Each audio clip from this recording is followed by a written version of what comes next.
Welcome to the Village Well podcast, brought to you by Village Well Books and Coffee in downtown Culver City. Welcome back to the Village Well podcast. I'm Jennifer Casper, your host, and I'm joined for our introduction this morning by Josh Stretton Carlson, our producer. How's it going, Jen? It's going well. It still feels very busy. We're still coming down off of LA Times Festival. It was so much fun, and it's been cool to see just how reading is still exciting and popular. Yeah, I know. It's fun. We can feel that every day in the shop, but when you go to Bookchella, to the LA Times Festival, you really just get a huge dose of it, and It feels great. Yeah. So coming off of that, a bunch of staff is headed down to San Diego this week for the California Independent Booksellers Alliance Spring Southern California Conference. So it's called CALIBA is the name of our regional trade association. This year, I think there's 8 of us going down for the day. So and we're getting up real early, and we're meeting at 6:30. Yeah. So no one will be here to make you guys espresso. You might have to go to Starbucks that day. Exactly. And then we're carpooling down, and should be a lot of fun. Yeah. There'll be great sessions, and we'll get to meet authors and find out about books that are coming out later this year. Totally. And also Mother's Day's coming up. And we always have a flower seller pop-up. That's true. On Saturdays. We have a great florist that's been popping up with us this year. Shout out to Rebecca of Bud's Budding. Bud's Budding. She makes gorgeous bouquets. And she sources them all from LA vendors in downtown. And, sure.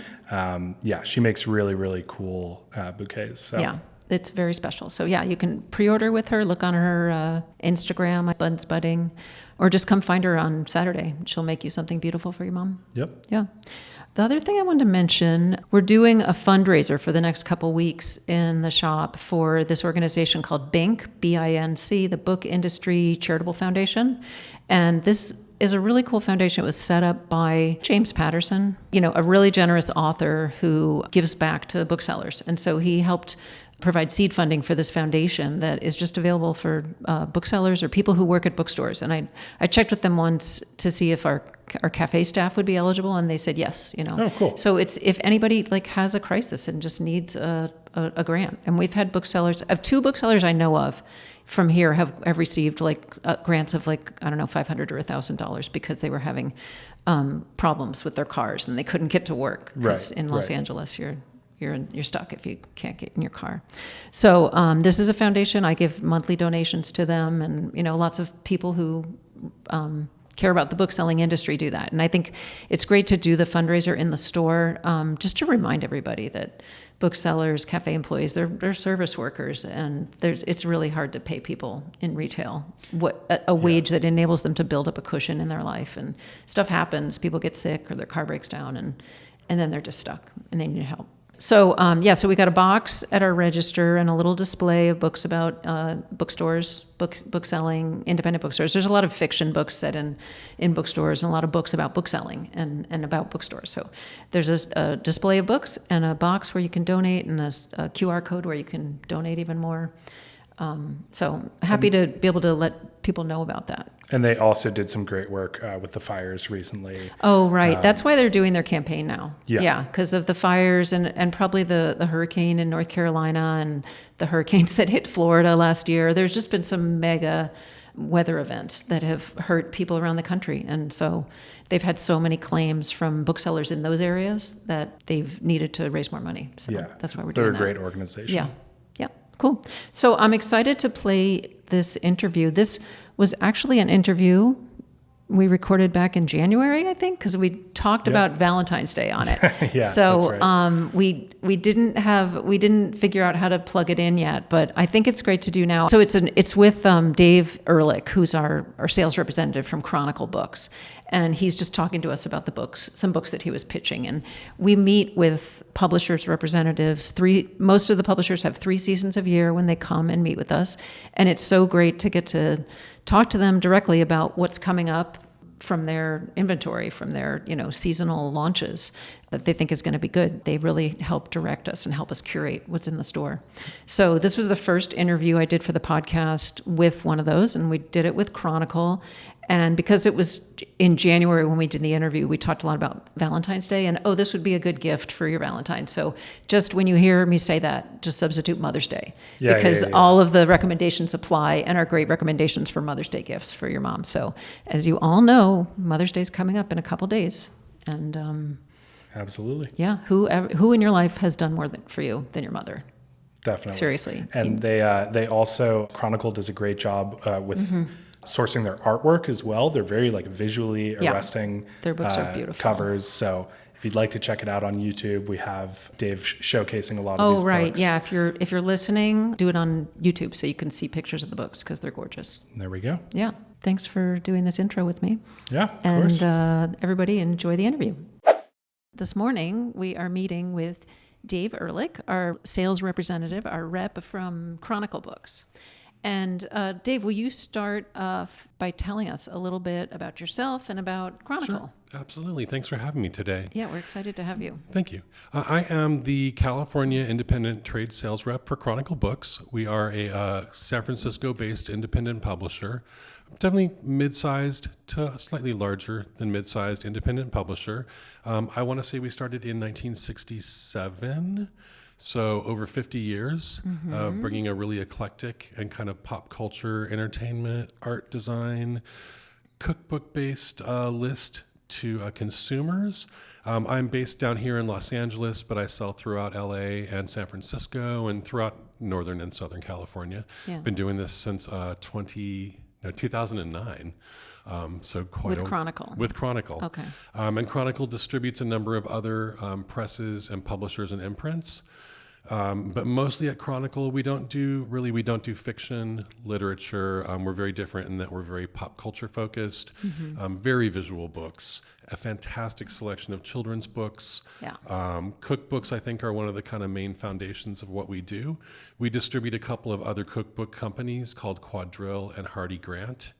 And then we do a bunch of other children's publishers, including Levine Queerdo, Mud Puppy. We have a lot of gift product and sidelines and stationery. So again, really visually focused, very pop culture based books. Yeah. Well, from my perspective, I've been a book buyer for, professional book buyer for going on 4 years now. And it's, as I've gotten to know the publishers, Chronicle's one of the smaller ones in that it's not one of the big five. Right. You're distributed by Hachette, one of the big five. And, but even though it's a smaller list, it's really special. Like all the books are beautifully made and beautifully illustrated, and they all want to be face out in the store or face up on a table. We would love that. Yeah. And unfortunately, we can't have all of them. So I really appreciate the fact that you come and visit us a couple times a year and tell us which ones are going to really do great. For sure. Here in our store. So you brought some to show us. I did. And most of them are already out. I think only one of them hasn't come out yet, but we'd love to have you tell us about them. Absolutely. We can step through. And I wanted to kind of jump in, as I do in my sales appointments. I always like to start with cookbooks.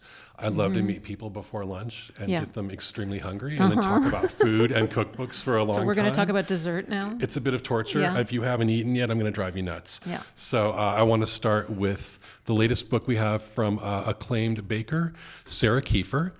This is 100 Afternoon Sweets. I want to say this is the third book we've done with her. We started with a cookies book, 100 Cookies. Oh, I think we launched a cookbook club in the shop. Using that? Last year. And that was the first book That's wonderful. that cookbook met with. Yeah. She does a blog called the Vanilla Bean Baking Blog, has for a long time before she did the books.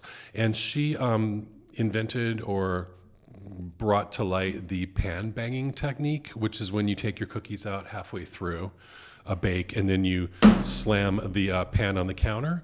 And what that does, specific to cookies, creates a crispy edge and then a soft center. And that became a viral phenomenon. I think New York Times covered that. Maybe she wrote some recipes for the New York Times. So 100 Cookies was her kind of great debut with Chronicle. We've done a breakfast treats book, and now the one that came out last fall, is 100 Afternoon Sweets. Yeah.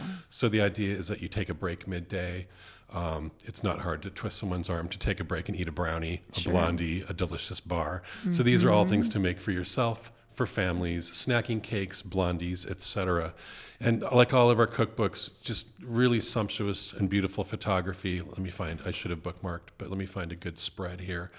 This is a pumpkin caramel ice cream cake. Oh my God, that's amazing. I'd like to stop my day and eat a pumpkin caramel Yeah. ice cream cake. Lemon streusel squares, picnic cakes, all definitely for intermediate and even some beginner baker Yeah. recipes.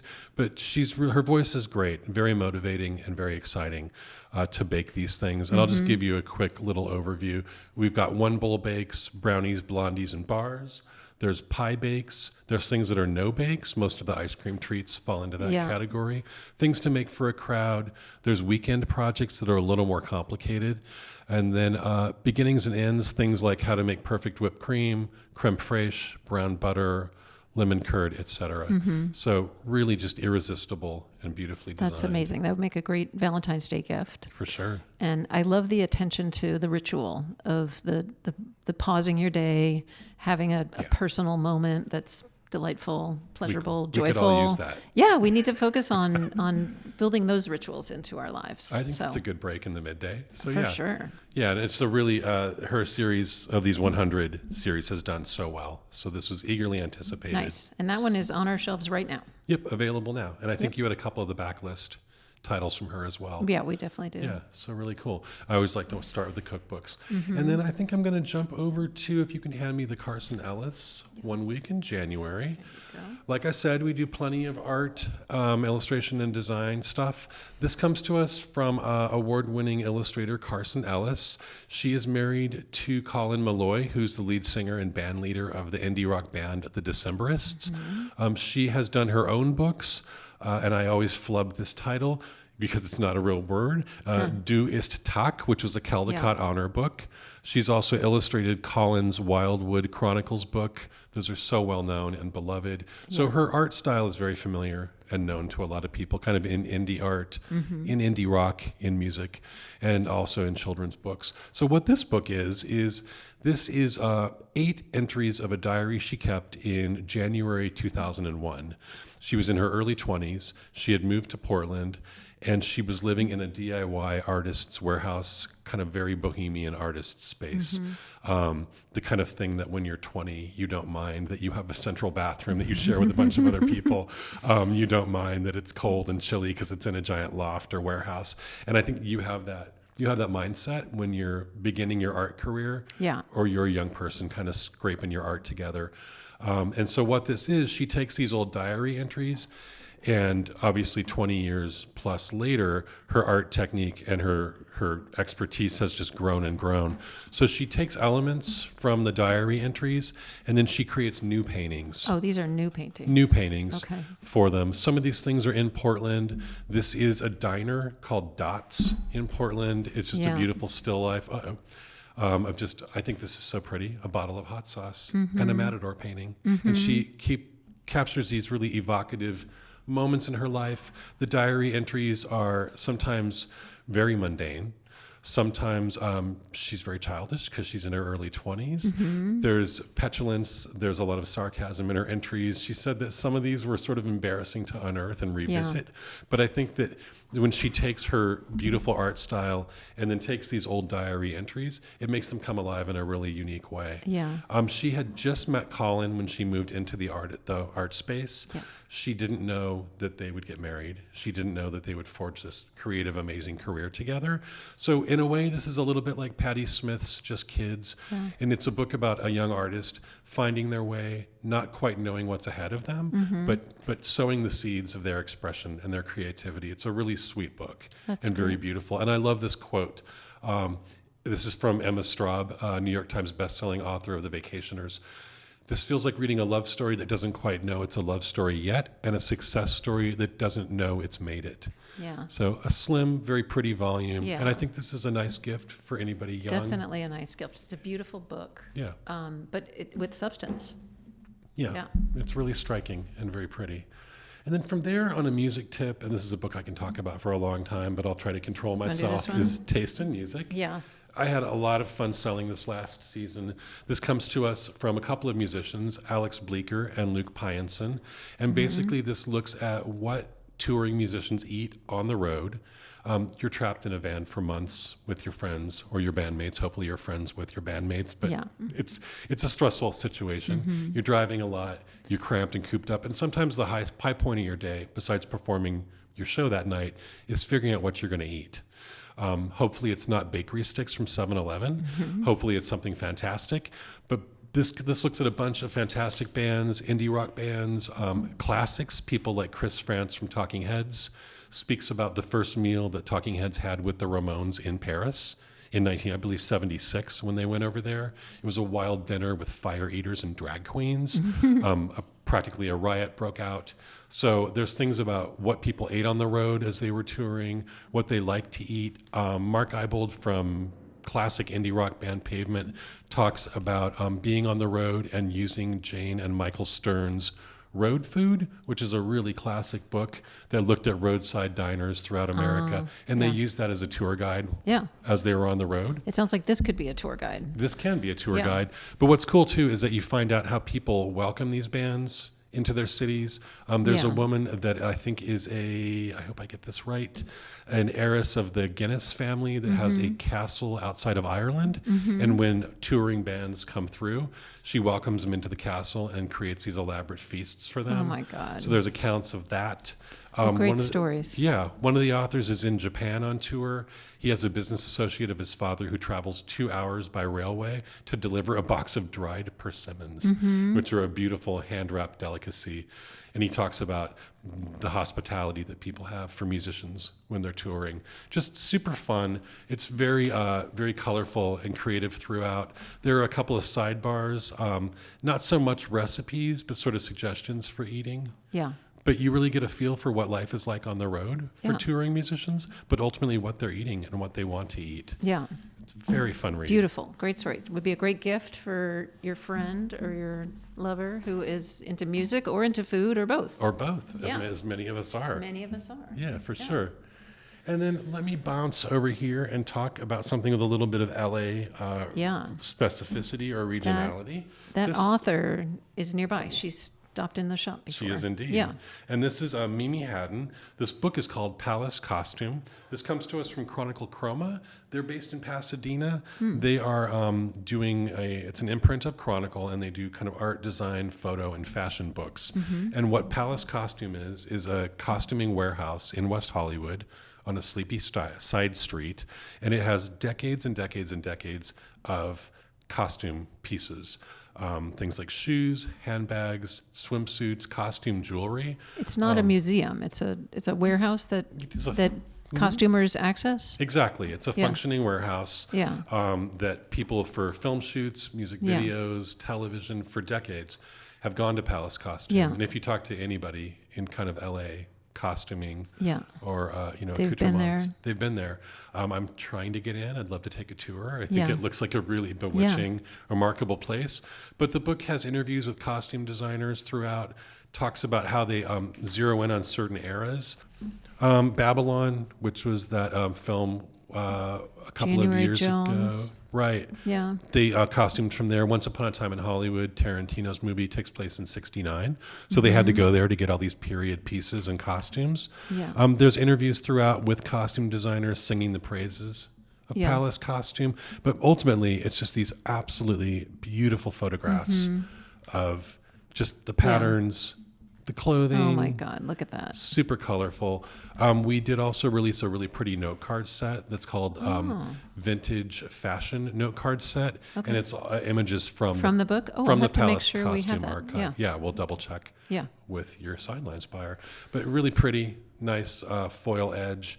And this is a $29.95 hardcover. Yeah, again, a great gift. And for Valentine's Day, and it's that beautiful pink color. Yeah, right? It's perfect for Valentine's. And very pretty. So we'll put that back. And then I'm going to bring up a kid's book here. Like I said, one of the real pillars of what we do is children's publishing. Yeah. This is a book that was published a couple of years ago. And this is They Hold the Line, Wildfires, Wildlands, and the Firefighters Who Brave Them. Obviously, very pertinent and very timely to us in Southern California right now. This is a picture book celebration of what firefighters do, the kind of just invaluable job and service that they provide their community. This looks at how firefighters fight a forest fire, the equipment they use, the techniques they use to contain the fire. I'm seeing so much, not only so much support pouring out from people in LA, it's been really inspiring of how we're all pulling together to help one another out, but also just the acknowledgement of what firefighters do and have done and do every day. And appreciating them. There's so much love that we need to give them at this moment. And this book is just a beautiful look at what they do, but then also just appreciating the unbelievable service they provide. Yeah, I can imagine that kids have a lot of questions for their parents about what exactly is going on. Right. You know, lots of kids in this community, they know, like we're in Culver City, the fires were at their closest point about 7 miles from here, but we meet people every day in the store who are evacuees from there that are now living in our neighborhood. And so those kids from those families are, you know, have faced it head on, and then their friends are hearing about it. So it's great to have a tool like this to use to talk to your kids about it. Exactly. Yeah. And kids are going to have questions because it's something that is just impacted. Oh my God. And it's going to continue to impact us for years as we process through this. And we're what's happened and how we need to rebuild. Yeah, what we need to do. And we're so lucky to have these firefighters. Oh my God. So this book is a beautiful celebration and kind of an appreciation of that. We have a fire station a couple doors down from us here in downtown Culver City. And when the firemen come in now, everyone's like, oh my God, a celebrity is here. What can we do for you? They're heroes and celebrities. Yeah, for they sure. are. Yeah, not just celebrity, but heroes. Yes. Yeah, a really sweet book. And then lastly, I wanted to pick something coming out this season. This will be out in mid-February, so just a couple weeks away, but I thought I would promote it now and talk about it now. I'm a big street photography fan. I love Diane Arbus. Gary Winogrand is one of my all-time favorites. William Eggleston, he does some element of street photography there. And this was somebody that I only learned about a few years ago, and this is Barbara Ramos, who is a woman that was based in the Bay Area. She photographed in the late 60s and early 70s and just did street photography. The interesting thing about this book, and a little bit like Helen Levitt, another famous street photographer that was kind of discovered after she'd taken the photos, Barbara took these photos from 69 to 73, mostly on the streets of San Francisco, of just amazing. I mean, street photographers capture the tiniest moment, and you've got to have the eye. The book is called A Fearless Eye, and you do have to be fearless because it's a little scary to point a camera at a stranger. And take a photo. So these capture all these wonderful moments, all these people on the streets of both San Francisco and there is some Southern California. But Barbara put the negatives away for 50 years. Didn't pursue a career in photography, had this remarkable talent and knack for taking these beautiful photos. Her husband, Joe Ramos, urged her during COVID to pull the photos out, to kind of revisit them, reprint the photos, and do something with her 50-year-old body of work. And this is a celebration of what she did. So striking. I can think of a lot of people that would like to receive that. I see there's essays by Rachel Kushner and other people. Yeah, Sally Stein, and then Stephen A. Heller, who's he does a lot of books with Princeton Architectural Press, or PA Press as we call them now. He's kind of an incredible design expert and authority in America. So he weighed in and has an essay in here. And these are just really striking photos, kind of capturing the era and the period, all these quirky, incredible moments captured through street photography. And I love this sort of thing. So really excited for this book. Right. And 1969 to 1973. Prime time. That I was but a baby. Me too. I had no idea this was going on. But just a really special photo book. And it's definitely time for Barbara to get her due and for us to kind of appreciate her beautiful work. So really nice. Lovely. Well, thank you so much, Dave, for coming today and for bringing us this selection of books. This was a great conversation. I always learn so much when I meet with you, representatives of our publishers, and I hope by sharing this with our audience that people will get a better appreciation for the books that we have for sale in the store and books in general, and give us feedback about what they want. That's awesome. Thanks for the chance. Yeah. Thank you so much. Thank you. If you'd like more information from us, check out the show notes or send us an email at podcast@villagewell.com. You can always order the books mentioned through our website. This episode of the Village Well podcast is brought to you by Village Well Books and Coffee. It was produced and edited by Josh Stretton Carlson, and our theme music is from Noah Vickland. See you next week, and keep reading.